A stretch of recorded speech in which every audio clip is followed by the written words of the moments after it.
त उगर के खोइ त लिएन भात ल्याउँ त भात खाम के हेर त यहाँ मासु आज दाइ पनि खाना खान आउँछु भन्नु भएको उदाई बिस्न दाइ जेठन दाइ ए हिजो मलाई त्यति भन्ने आज यो मासु पकाए बेला मैले दाइलाई ल्याएर मासु खुवाउँछु कति कति बेला बोलाएको खार सुतिहालौँ के हामी त केही जो आलु पकाएको भन्न हुन्न मान्छे त बिजे आइबे ओ बस्नु बस्नु आज यसो तेरका दाइ खाना खाना हाम्रोतिर आउने भनेको थिए यसले जहिले के हामीले त यी मासु पकाएको यहाँ भर्खर पकाएर ल्याएको यो तातै छ जहाँ पनि थाल्ने त खाने खाइहाल्नु पर्छ पर्ख यहाँ नचढाइ हुन्न मासु पनि कहाँ चढाउनु मासु गल चढाउँछ ए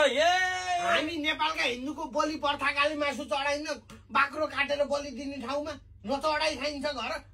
तपाईले घर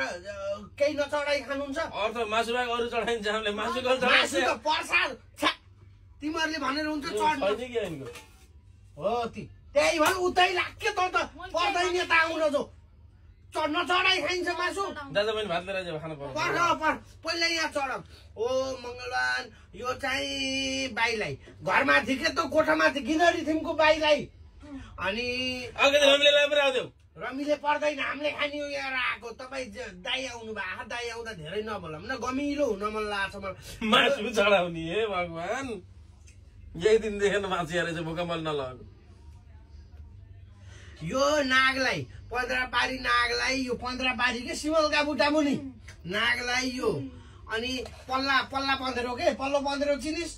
त्यो तामा पलाउने थियौँ के त्यहाँका नागलाई यति चढाउन पर्छ त्यहाँबाट अब कसलाई क्षेत्रपाललाई पनि चढाउन पर्यो मलाई चढाउँदा म पनि भगवान नाम ज्वाइँका आउँदा त अलिअलि गमिलो भएर चढाउनु त पाउनु त पर्यो न राको खाने चढाएको आज खानुहुन्छ भोलि खाने हो चढाएको उसै बेला अझ यहाँ बाँकी छ यहाँ क्षेत्रपाललाई यो आलमदेवीलाई पनि चढाए त्यसपछि हाम्रा हजुरबाले पनि मासुलाई बित्तो गर्नुहुन्थ्यो अरे के हजुरबाको लागि पनि चढाइदिउँ न गिराइसित भात खानुहुन्थ्यो अरे ल यति चाहिँ चढाउन पर्यो होइन अब यहाँ बजुटा चौटा त तिमीले मैले खाने होला अब मैले के खाने हो त यही खाने भाइ यहाँ करेलो छ त करेलो मलाई कर्ला खाने बनाऊ अब मैले घरमा बिर्सम एक काम गरौँ यो पनि घरको ढाडेलाई चढाऊ खाऊ तिमीले थाहा म गएँ बहिनी म गएँ तिमीले जाऊ आयो भन्नु होला म जान्नु जाऊ लाता लानिस् भोक कता नै खाना खाना लाता लान तेरा दाइलाई हिजो कति बोलेर गएको छ खुवाउँछु त यो त आइडिया लगाएको नि यत्रोमा हिजो कति भनेर गएको छ मलाई यहाँ मलाई लाता लानी रहेछ जस्तो यहाँ भक्कै मलाई यो त कानुनै लाउँछ यो त अदालत गए पनि दाइ आउँदा पनि कति लोभी लाल्ची अदालत गए पनि त दोषी ठहरिन्छस् यो कुरा कहिले चढाइ हुन्छ त्यही होइन कि हिजो त्यति गर्ने मेरा पनि त मन छ नि मेरो पनि त मन छ नि लाउनु न मलाई तिमीहरूलाई यो चढाएको म यो भोलि खाने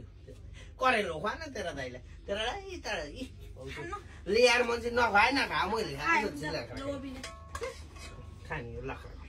नखाएन